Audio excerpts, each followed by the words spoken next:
Thank you, Mr. Chairman, and thank you to our witnesses for joining us today.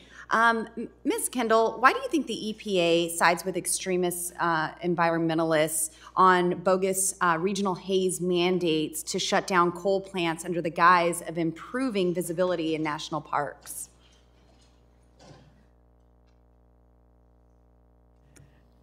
I think that there are real issues with regional haze that affect national parks, and EPA is fulfilling their statutory duty to under the Clean Air Act. So with all due respect, I think the regional haze rule is just another way for leftists to arbitrarily target fossil fuels they are philosophically opposed to.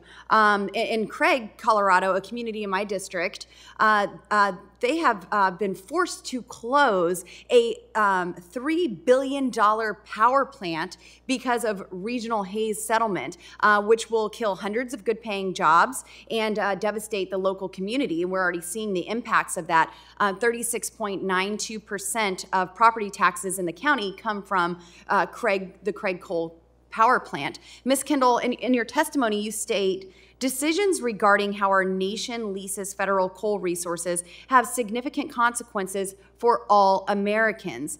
Now, how do you and other leftists ignore the devastation you are causing to minorities and people in rural America who are hit hardest by these anti-fuel mandates?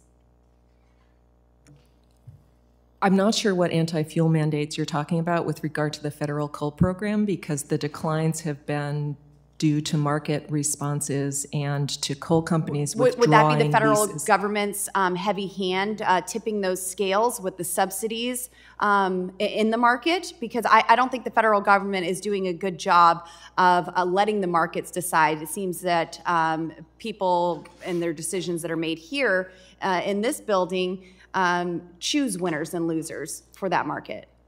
I think you could also look at the federal coal program when you're with that line of argument. From the beginning, the federal government intentionally set the price of coal for federal coal leases to be below market in order to keep energy costs down for Americans. And energy costs were down. They are not anymore. We have 20 million Americans who cannot afford their utility bills.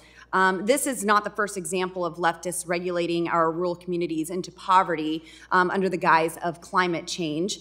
Colorado's Western Slope used to have a booming energy production economy. More than 1,700 coal mines have operated in Colorado in the last 160 years, and there are only 6 coal plants remaining, which will be closed or converted by 2031. Now, Ms. Kendall, why is the EPA inaccurately attempting to interpret Clean Air Act Emissions Control Authority to fundamentally transform how an entire sector of the U.S. economy generates power today with his proposed power plant rule?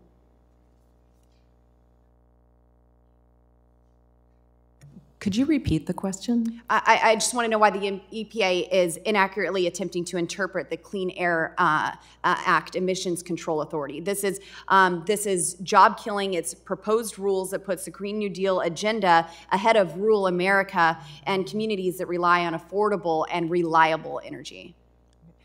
I was not prepared to come today to speak to the EPA's clean power, EPA's rules. Perhaps we'll have you better prepared next time you visit. How many coal lease sales has the federal government held since Joe Biden took office?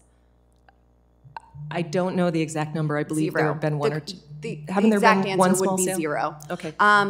And how many coal power plants did China permit last year? I do not know. Well, according to a report done by the Global Energy Monitor and the Center for Research and Energy and Clean Air, which I asked unanimous consent to submit into the record. Without objection. China permitted more coal power plants last year than any time in the last 7 years, which is the equivalent of about 2 new coal power plants per week. Now, we've heard a lot about carbon emissions, and of course, we are in favor of carbon capture and producing that. But wildfires in my district emit more carbon emissions in just a few short days than every vehicle in my home state of Colorado running 24/7 for an entire year. So, I mean, I think we need to bring forest management into this equation. But since we are talking about coal here, do you know that the rate that China is outpacing the rest of the world with building new coal-fired power plants? I'm not familiar. China has 6 times as many plants starting construction as the rest of the world combined. American energy is not the issue. It is our adversaries who are doing so irresponsibly throughout the world. We need good, clean energy production here, and we would appreciate it if the extremists would get out of the way and the federal government would stop choosing winners and losers so Americans can afford their energy once again. Mr. Chairman, I yield.